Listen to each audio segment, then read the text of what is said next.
Welcome, and thanks for joining me for today's webinar, What's Green Got to Do with IT? My name is Teshwika Anderson, and I'm the Managing Director of Anderson Brown Limited, a sustainability solutions provider.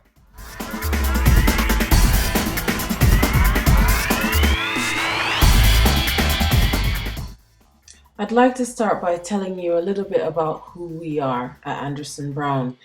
At Anderson Brown, we help organizations, individuals, groups to understand, manage, and reduce the negative impacts of their activities on people, the planet, and the bottom line. We're independent advisors and we pride ourselves on giving objective, bias free advice.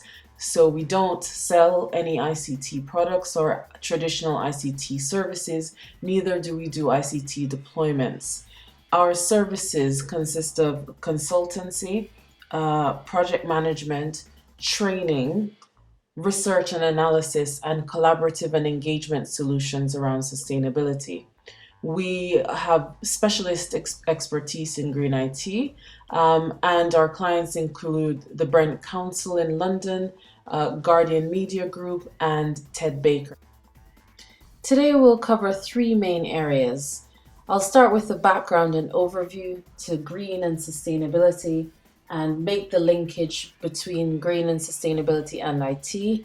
Next, we'll move on to what IT is expected to deliver in terms of sustainability and those objectives, the organizational objectives, sustainability objectives, and we'll end with where to start. Often, it's very difficult to know where to start with green IT if you're trying to make changes. So I'll talk a little bit about that and how you might use a framework we've developed to start you on your journey.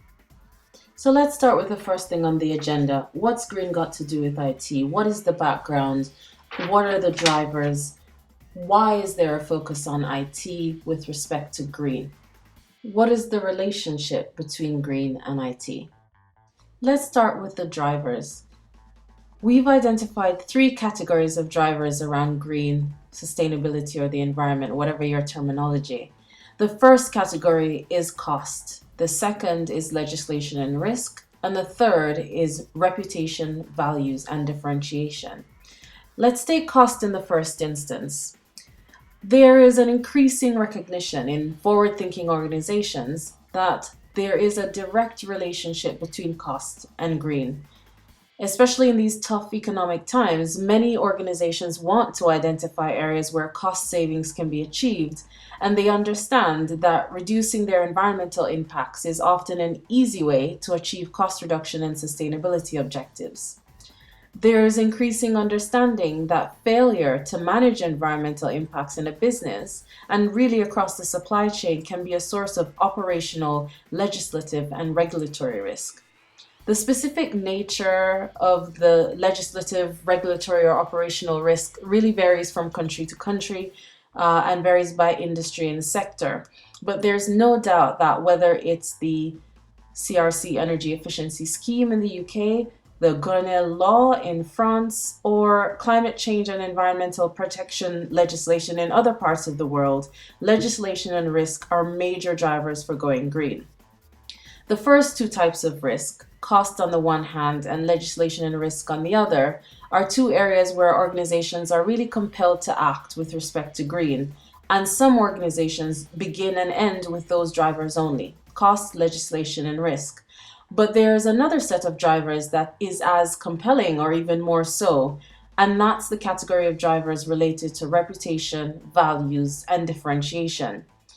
In an industrialized global world where organizations, products and services are just very similar and they're along the lowest common denominators of cost and compliance, differentiation has become much more difficult. The upside is this provides an opportunity for smart organizations and the individuals who work within them to truly differentiate themselves around some dimension of sustainability.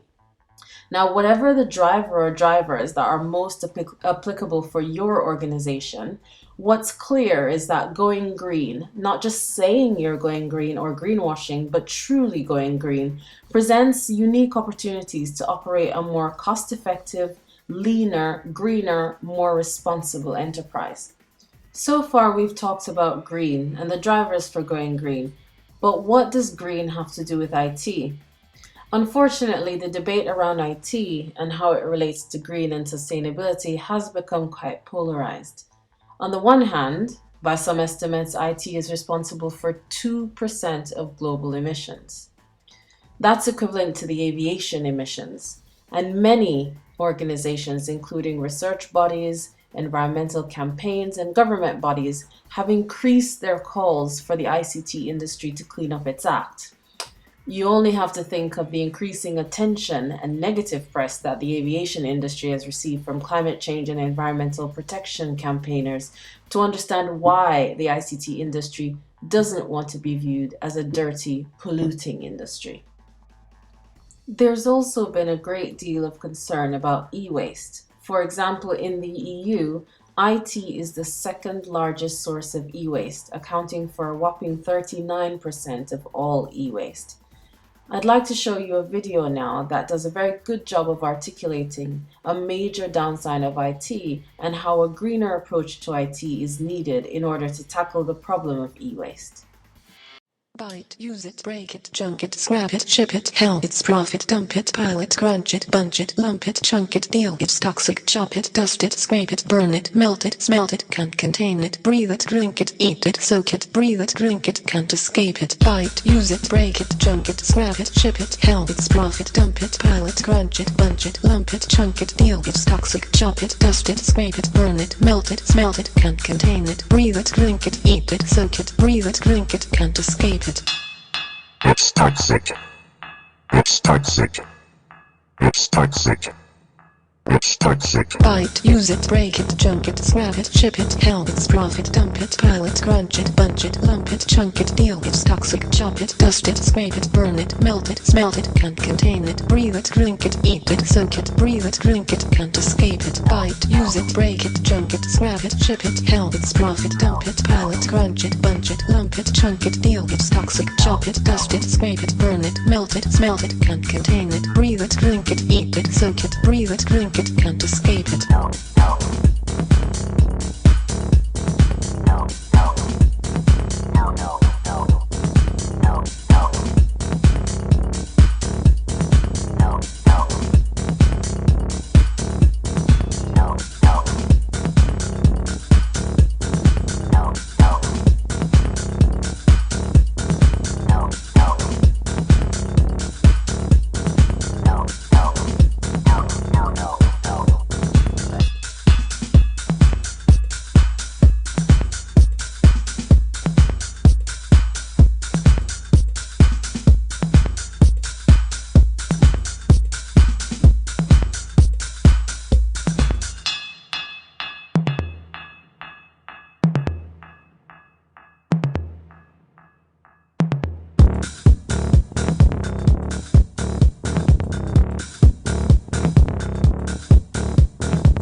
use it, break it, junk it, scrap it, ship it, help it's profit, dump it, pile it, crunch it, bunch it, lump it, chunk it, deal it's toxic, chop it, dust it, scrape it, burn it, melt it, smelt it, can't contain it, breathe it, drink it, eat it, soak it, breathe it, drink it, can't escape it.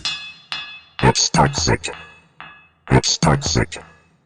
It's toxic. It's toxic. Buy it, use it, break it, junk it, scrap it, ship it, help it's profit, dump it, pile it, crunch it, bunch it, lump it, chunk it, deal it's toxic, chop it, dust it, scrape it, burn it, melt it, smelt it, can't contain it, breathe it, drink it, eat it, soak it, breathe it, drink it, can't escape it. Buy it, use it, break it, junk it, scrap it, ship it, help it's profit, dump it, pile it, crunch it, bunch it, lump it, chunk it, deal it's toxic, chop it, dust it, scrape it, burn it, melt it, smelt it, can't contain it, breathe it, drink it, eat it, soak it, breathe it, drink it, can't escape it. Buy it, use it, break it, junk it, scrap it, ship it, help it's profit, dump it, pile it, crunch it, bunch it, lump it, chunk it, deal it's toxic, chop it, dust it, scrape it, burn it, melt it, smelt it, can't contain it, breathe it, drink it, eat it. So whether it's power-hungry desktops, laptops, printers, scanners, data centers that contribute to large CO2 emissions, or whether it's hazardous materials and substances that pose risks to health, or whether it's end-of-life IT equipment that isn't disposed of properly and ends up in the hands of children in developing countries, there is a downside to IT that a greener approach to IT can help to improve. On the other side of the debate, there's a lot of talk about the other 98%. That is, even though IT accounts for 2% of global CO2 emissions, IT is the key to reducing the other 98% of global CO2 emissions. As a result, you'll hear ICT product and service providers touting undisputed benefits of using ICT and will claim that IT is the solution in some cases to some environmental challenges, for example, around power management. Many of these providers will try to convince you that ICT is a silver bullet or a magic pill that will cure all your organization's environmental ills. As with most things, there's a downside and an upside, and the truth about green IT lies somewhere in the middle. For example, the Global E-Sustainability Initiative in the Smart 2020 report suggested that information and communication technologies could save 7.8 gigatons of CO2 equivalent in 2020, or 15% of global emissions in 2020. To complement the campaigning pressure that they have placed on the industry, Greenpeace has also done some work to help identify potential ICT solutions and opportunities. Other potential upsides of green ICT were identified in Capgemini's 2009 report, Sustainable ICT: How Capgemini's 3 Pillars Support a Greener Future, where it identified some potential solutions and approaches to using ICT to achieve more sustainable organizations. So far, we've covered the background to green and the relationship with IT, both the upside and the downside. We've also used the terms green IT, greener IT, and sustainable ICT. But what is green IT exactly? And within the context of greener IT, what is IT expected to deliver? One of the challenges around green IT or greener IT is that there's no commonly accepted universal definition. Some definitions focus on energy efficiency, others focus on the environmental sustainability of the computing equipment itself through a life cycle, while others, like the one on this slide, focus on the potential for IT to enable and transform an organization's operations and help make the entire business much more sustainable. I personally prefer the term greener IT as opposed to green IT because I think it's difficult to make the case for IT being totally green. However, greener IT suggests that there's a process or a journey involved in moving from less sustainable to being more sustainable over time. With the previous definition in mind, let's move on to what green IT or greener IT is expected to deliver. Quite simply, the CEO, CFO, Sustainability Director, heads of department, they're expecting IT to deliver on the organization's strategic objectives, including its sustainability objectives. Green IT has to be approached in the same manner as any other initiative, with a strategy, associated objectives, and targets. When I first started in this business, it was almost impossible to find an organization with a green IT strategy. Thankfully, the numbers have increased over the years, but many organizations still don't have a green IT strategy, which makes it difficult to make the case for greener IT and to show achievements against targets and to make the case for further investments if necessary. I'm often asked for a template for creating a green IT strategy. In the training sessions that we deliver in our other services, we help organizations to create or improve their green IT strategies. However, for the purposes of this webinar, if you are at the beginning of your journey, it's important to remember and to ensure that your green IT strategy is aligned to your organization's key objectives and strategies, such as the organization's 3 or 5 year plan, the organization's sustainability strategy, if it has one, the IT strategy overall, the procurement strategy, the risk management strategy, the environmental management system, the waste management strategies, just to name a few. So you need to go and look for those strategies if they're written down, or speak to those people who are in charge of these areas: energy management, facilities, procurement, IT. Understand what it is they're trying to achieve, and make sure that your green IT strategy is aligned to helping them achieve their objectives as they relate to the organization's specific overall objectives and the sustainability targets as a whole. Now, once your organization's draft green IT strategy is written, you can move to the next stage, which is identifying actions and initiatives, setting targets, and making the business case. Once this next step is complete, you'll have a complete green IT strategy and associated business case that's ready to be sent for approval and investment if necessary.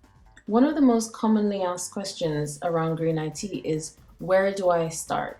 Now, Gordon Smith, who's a tech writer for Silicon Republic, says quite eloquently, quantifying savings from a green IT project is like trying to eat soup with a fork, because no two organizations are alike and their energy consumption profile will be different.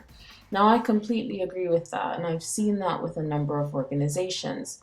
Where you start around green IT is determined by your green IT strategy, which in turn is determined by those organizational and other objectives and strategies that I mentioned previously. Now, we don't have time in this webinar to go through all of this in detail, but we will provide you with a few pointers here about where you can start if you don't have a green IT strategy in place. Simon Mingay, a respected Gartner green IT analyst, tries to drive home the point that green IT, despite some perceptions to the contrary, isn't about the risky stuff, as he calls it, but it's about focusing on the tried and trusted technologies and process changes, like consolidation and virtualization, for example, but ensuring that you can measure and quantify the environmental benefits, for example, around energy, CO2 emissions, waste, etc. If you're trying to identify where to start with green IT, it's important to focus on the green IT initiatives that yield the strongest environmental benefits, as well as offering a quick return on investment. Here at Anderson Brown, we've developed a greener IT solution framework to help you identify the most appropriate place to start for your organization. That is, which products, services, solutions, processes, and technologies to focus on, and how to prioritize them based on environmental impact and return on investment. The framework consists of 3 main pillars: the steps, the life cycle, and the inputs. Let's talk about the steps for a second. There are 3 steps. The first step is the conventional step, which is what you can do to make computing more efficient, or how you can procure more efficient computing. Step 2 is how you can use IT to substitute or replace high carbon business activities. Step 3 is how you can use IT to transform the way your business or the entire organization works in order to make it much more sustainable. So we're talking about things like sustainable logistics or smart logistics. The life cycle. There are 5 steps in the life cycle. In order to identify which green IT initiatives you want to focus on, you need to understand and identify which aspects or areas of the life cycle are most important for your business. The life cycle stages are design, manufacture, transportation, use, and end of life. Now for the inputs: people, process, and technology. These are the areas which are most specific and need to be tailored most to your organization, because the people you need to focus on, communicate with in your organization will vary from one business to another. The processes that are most important and that will actually give you the best return on investment and the greatest reduction in environmental impact will vary from business to business. And as well, the technologies that underpin all of these will vary from business to business. The framework provides a template for greener IT, and once you work your way through the framework, you will have identified and prioritized your green IT impacts, targets, how you will measure your impacts and targets, what initiatives you will put in place, and who you will need to work with across your organization to achieve the desired outcomes. As you try to identify where to start on your journey to becoming greener through IT, we recommend strongly that you use a framework. If you don't have a framework or don't have access to a framework, such as the one we discussed previously, develop your own framework using the 5 simple steps articulated below. First, develop a strong grasp of the legislation and other drivers. Second, know your organization's major sustainability impacts, objectives, and targets, and those of your customers and your supply chain. The third step is to identify and align the ICT products, services, solutions, processes, and technologies with your organization's major sustainability impacts, objectives, and targets. The fourth step is to establish the baseline. And the fifth step is to prioritize and to start with the low-hanging fruit. If you use these steps, you will be well on your way to becoming greener through IT. I'd like to end this webinar by reminding you, giving you a snapshot of some of the things you can achieve by going greener through IT. For example, IBM estimates that for every dollar or pound of reduced energy costs, you can have 6 to 8 times return in operational savings. You could save 5 to 10% of the power in your data center if you have one. You can save between 10 and 20% on your next refresh through remarketing of end-of-life IT assets. You could reduce your legislative, compliance, and supply chain risks. You could become a recognized strategic enabler in your business if you're an IT professional who is leading the charge to go greener through IT in your organization. And your organization could win new customers and win new business by developing a strong differentiation around green and green IT. Thank you for joining me today for this webinar. I hope you found it useful, and I hope the information and the strategies we discussed in this webinar will help you go greener through IT and establish a green IT strategy or improve the one that you currently have. For more information or to ask questions or share your comments, please feel free to contact us or to visit our website. Thank you.